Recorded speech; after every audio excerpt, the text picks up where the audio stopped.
Is there anything more silent than a tomb that has been sealed for 3,000 years? We think of silence as an absence of sound, but the quiet of a pharaoh's resting place is different. It is not empty. It is a presence, a heavy, watchful stillness that has patiently observed the slow march of millennia. And when that silence is broken, it does not simply vanish. It lashes out, clinging to those who violated it, following them from the suffocating dark of the tomb into the bright, modern world. A curse carried not on the wind, but in the soul.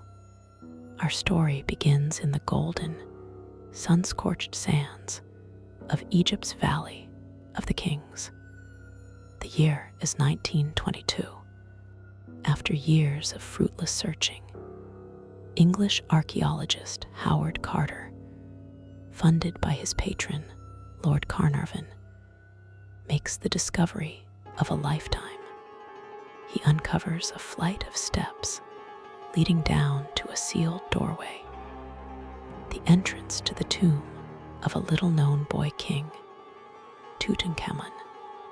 The world is electrified by the news, but as the excavators prepare to breach the inner sanctum, local workers whisper of a clay tablet found near the entrance, a tablet that was mysteriously lost, bearing a chilling inscription: "Death shall come on swift wings to him who disturbs the peace of the king." The warning was dismissed as superstitious nonsense, a romantic tale for the newspapers.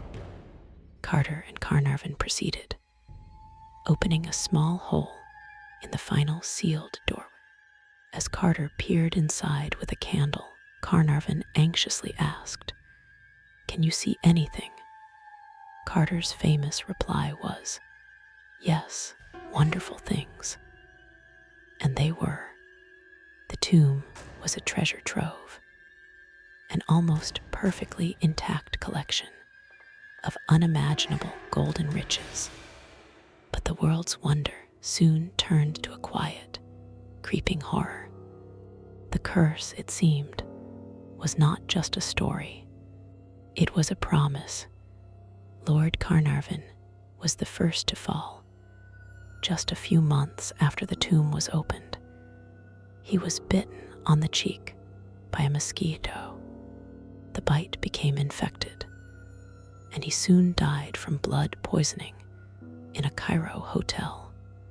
In a moment of chilling coincidence, at the exact time of his death, all the lights in Cairo inexplicably went out. Back on his estate in England, his beloved dog, Susie, let out a mournful howl and dropped dead. The media frenzy began. The curse of the Pharaohs was no longer a whisper. It was a headline screamed across the globe. The deaths did not stop. George J. Goode, a wealthy American financier and friend of Carnarvon, visited the tomb and fell ill with a fever a few days later, dying of pneumonia. Prince Ali Kamel Fahmy Bey of Egypt was shot and killed by his own wife shortly after visiting the site. Sir Archibald Douglas Reed, the radiologist who x-rayed the pharaoh's mummy, died of a mysterious illness, and Howard Carter's personal secretary, Richard Bethel, was found dead in his bed from a suspected smothering. The curse was not a single, swift blow. It was a patient, methodical plague. For decades, the curse has been debated. Scientists and skeptics have offered rational explanations. Exposure to dormant, toxic molds and bacteria trapped within the tomb for millennia. A fungus called aspergillus that can cause allergic reactions and lung infections. Even residual radiation from the granite of the tomb. They argue the deaths were a string of tragic coincidences, amplified by a sensationalist press. They believe the only thing that came out of that tomb was gold and history, not a supernatural malevolence. But they were not there, in the suffocating silence of the deep earth. This brings our story to the present day and to Dr. Julian Croft, a brilliant but deeply pragmatic historian and conservator. Julian viewed the curse with academic disdain. He was a man of science and verifiable fact. He had built his career on the principle that history is written in stone and papyrus, not in whispered legends. He saw the Tutankhamun curse as the ultimate historical fallacy, a perfect storm of coincidence, media hysteria, and the public's romantic desire for the supernatural. He believed the only thing haunting that tomb was human gullibility. Julian was given a unique and prestigious assignment: to lead a small, specialized team in a new, non-invasive analysis of some of the more delicate organic artifacts from the tomb, which were housed in a private, climate-controlled deep storage facility of the Egyptian Museum in Cairo. This was not the main exhibit hall, but a quiet, sterile, basement-level laboratory, a place where the treasures of the past were kept far from the public eye. For Julian, it was the pinnacle of his career. It was also, though he didn't know it, a descent into the very heart of the legend he so arrogantly dismissed. The lab was a world of quiet efficiency, a stark contrast to the chaotic, vibrant city. It was a place of controlled temperature, filtered air, and profound silence. Julian and his small team began their work, documenting and analyzing ancient wooden furniture, gilded chariots, and chests filled with linen garments that were over 3,000 years old. At first, everything was normal. The work was meticulous, fascinating, and completely devoid of anything supernatural. Julian felt a smug sense of vindication. The curse was, as he'd always believed, a phantom. The first strange incident was subtle, easily dismissed. Julian was working late one night, alone in the lab, documenting a small, intricately carved alabaster chest. A sudden, intense cold descended upon his workstation. It was so biting that he could see his own breath misting in the air. He frowned, assuming it was a malfunction in the highly sensitive climate control system. He made a note to report it in the morning. But as he stood up, he noticed the cold was not everywhere. It was a localized pocket of frigid air, concentrated entirely around the ancient chest. A few nights later, the smells began. It started as a faint, dry odor, like the scent of a hot desert wind, carrying a hint of dust and something else, something ancient and cloying. Then came another scent, sweet and floral, the unmistakable fragrance of lotus blossoms, a flower that had not been in that sealed room for over 3 millennia. The scents would come and go without reason. Phantom smells with no source. Julian, ever the scientist, theorized they were residual organic compounds being released from the artifacts. A fascinating but perfectly natural phenomenon. The auditory hallucinations started next. He would be working in the profound silence of the lab and would hear a faint, sibilant whisper just at the edge of his hearing. It sounded like the rustle of dry leaves or the hiss of sand being blown across stone. He would stop, listen, and hear nothing but the low hum of the dehumidifiers. He blamed it on fatigue. The auditory tricks a tired mind can play in a soundless environment. But the whispers grew more frequent, and sometimes he could almost swear they were forming words in a language he had only ever read in ancient texts. The first truly undeniable event happened a week into the project. Julian had been meticulously photographing a collection of the pharaoh's golden sandals. He had arranged them perfectly on a velvet cloth, called away by a security guard to sign some paperwork. He was gone for no more than 5 minutes. When he returned, the sandals had been moved. They were no longer in a neat row. They had been rearranged into a distinct, serpentine, S-shaped pattern on the cloth. The lab was sealed. The security cameras on the door showed. No one had entered or left. The room had been empty, except for him. This was something Julian could not rationalize. It was a direct, intelligent, and impossible act. The first crack appeared in the fortress of his skepticism. He reviewed the internal lab security footage. The camera, positioned in a corner of the room, showed him leaving. It then showed the empty room for 5 minutes.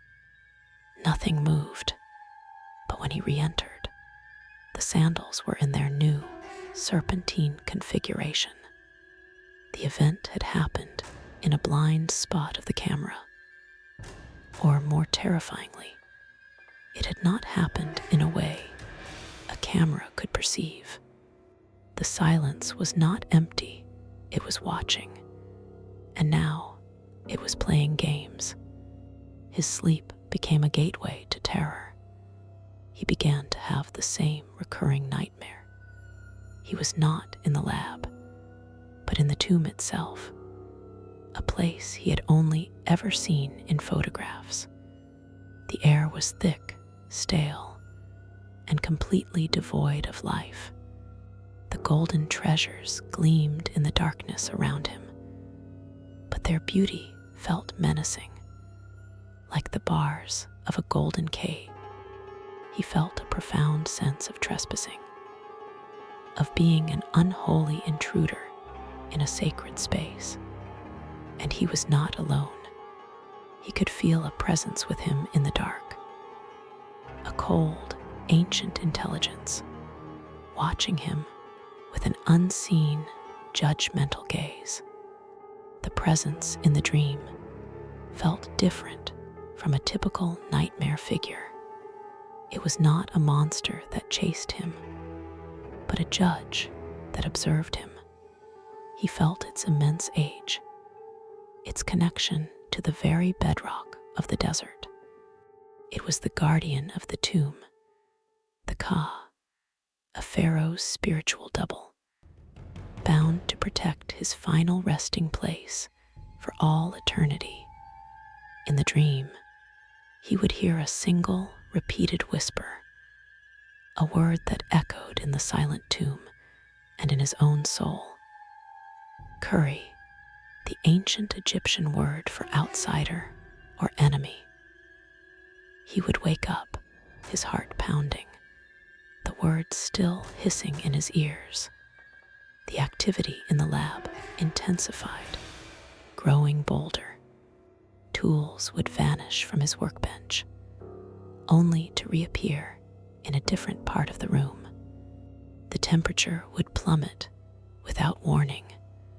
One afternoon, a heavy, solid bronze statuette of the goddess Circuit inexplicably toppled over from the center of a sturdy table, crashing to the concrete floor with a deafening clang. Julian's Egyptian colleagues were now openly spooked, whispering to each other in Arabic and making protective signs when they thought he wasn't looking. The project, once a source of prestige, was now cloaked in an atmosphere of palpable dread. Julian's health began to decline. He was constantly exhausted, plagued by splitting headaches and a low-grade fever that doctors could not explain. He lost weight, and dark, bruised-looking circles formed under his eyes. He felt a constant, draining lethargy, as if his very life force was being slowly siphoned away. He recognized the symptoms. They were eerily similar to the mysterious wasting illnesses that had afflicted so many of the original excavators. He was living the very history he had spent his life debunking, and it was terrifying him. The confrontation came on the final night of the project. A sandstorm had descended upon Cairo, blanketing the city in a thick ochre haze. The wind howled outside the museum, a mournful, wailing sound that seemed to penetrate the thick concrete walls of the basement lab. A power surge knocked out the main grid, and the lab was plunged into darkness, save for the emergency backup lights, which cast a dim, sickly green glow. It was in this eerie, submerged light that the final act of the curse would play out. Julian was alone, finishing his final report. A sudden, absolute silence fell. The howling wind outside, the hum of the backup generators. Everything just stopped. The silence was a physical weight, the same heavy, watchful stillness from his dreams. A wave of intense cold washed through the lab, and with it came the overpowering scent of lotus blossoms and dry sand. Julian stood up, his heart hammering in his chest. He was no longer a scientist. He was prey. He knew with a primal certainty that the guardian from his dreams was no longer content to stay in his sleep. It had crossed over from the darkest corner of the lab. A shadow detached itself from the others. It was a tall, man-shaped silhouette, but it was not solid. It was made of a swirling, shimmering mass of what looked like fine, black sand. It moved without a sound, gliding over the floor, its form constantly shifting and coalescing. It had no face, no features, but Julian could feel its gaze fixed upon him. A gaze of cold, eternal, and righteous fury. It was the guardian. It was the curse made manifest. The sand figure raised a shimmering, indistinct arm and pointed at Julian. The whispers he had been hearing erupted into a single, deafening roar inside his mind. a chorus of thousands of voices, all speaking the same word. Curry, intruder, enemy. He was paralyzed, not by a physical force, but by the sheer, overwhelming weight of 3,000 years of judgment. He felt the righteous anger of a god king whose eternal slumber had been violated for the sake of gold and curiosity. He did not feel fear for his life, but for his soul. The guardian was not a simple monster. It was an agent of cosmic justice. It did not want to kill him. It wanted to punish him in a way that was far more cruel. A thin trickle of black sand began to pour from the figure's outstretched hand, and it flowed across the floor, not like normal sand, but like a living, intelligent liquid. It flowed towards Julian and began to swirl around his feet, rising up his legs like a cold, dry tide. As the sand touched him, he felt an agonizing, draining sensation. It was not pain, but a terrifying leeching of life. He felt his energy, his warmth, his very vitality being drawn out of him and into the sand. He saw flashes of his own life, his childhood, his successes, his future all being consumed, turning to dust. This was the wasting sickness. This was the swift wings of death. It was not a disease. It was a deliberate, spiritual erosion. A sentence being carried out by an ancient executioner. In that moment of absolute terror, as he felt his life turning to ashes, a single, desperate thought of defiance cut through his fear. He was a historian. He was not a tomb robber.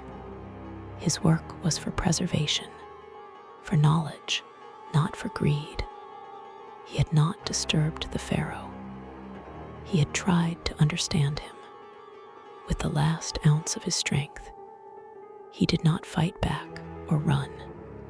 He stood his ground, looked at the faceless sand figure, and spoke a single, respectful phrase in perfect, academic, ancient Egyptian. I am a scholar, not a thief. I honor the name of the king. For a heart-stopping moment, the swirling sand froze. The deafening roar in his mind subsided to a low hiss. The draining sensation lessened. The figure seemed to consider him, its faceless head tilting. It had understood. Julian had not pleaded for his life. He had stated his purpose. He had shown respect, not fear. He had addressed it not as a monster, but as a guardian. And for that, he was shown a sliver of mercy. The judgment was not rescinded, but the sentence was commuted. The sand figure slowly withdrew. The tide of black sand receded from his body, flowing back into the figure in the corner. The intense cold dissipated, and the overpowering scent of lotus blossoms faded. The figure itself seemed to dissolve, melting back into the ambient shadows of the room. The silence was broken by the hum of the generators kicking back on, and the normal, yellow-white lights of the lab flickered to life. He was alone, on his knees, gasping for breath. Saved from the brink of oblivion, Julian left Cairo the next day. He abandoned the project, citing sudden and severe health problems. He never finished his report. He returned home, a profoundly changed man. The wasting sickness was gone, but it had left its mark.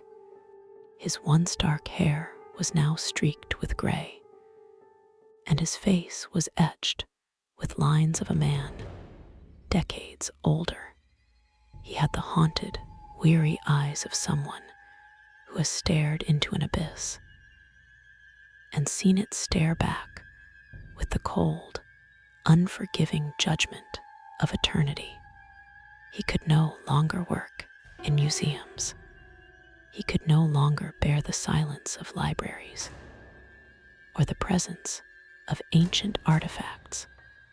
They were no longer just history to him.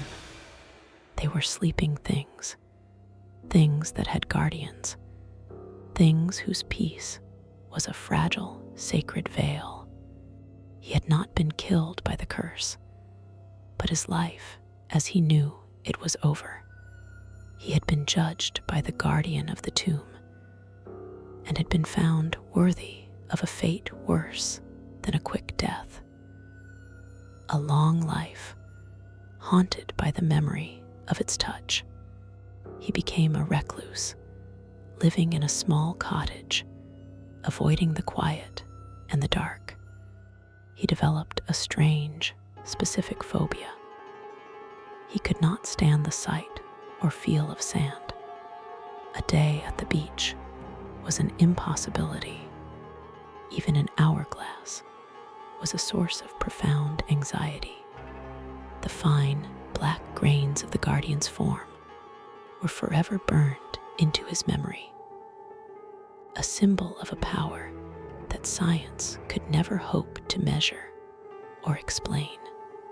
He had paid the price for disturbing the peace of the king, and so the legend of the curse lives on. The treasures of Tutankhamun continue to tour the world, dazzling millions with their golden splendor. People line up for hours to catch a glimpse of the boy king's magnificent death mask. They see the beauty, the history, the art. They do not feel the cold, watchful presence that still clings to every single object that was taken from that silent, sacred space in the Valley of the Kings. They do not know that the guardians are still on duty. Is the curse real? Was it a toxic mold, a string of coincidences, or was it something more? Was it an ancient, supernatural force of justice, a guardian bound to protect its king for all eternity? Perhaps the truth is that the curse is not just one thing. Perhaps it is all of them. Perhaps the mold and the bacteria are merely the physical, scientific weapons used by a much older, much more intelligent, and much more patient supernatural entity.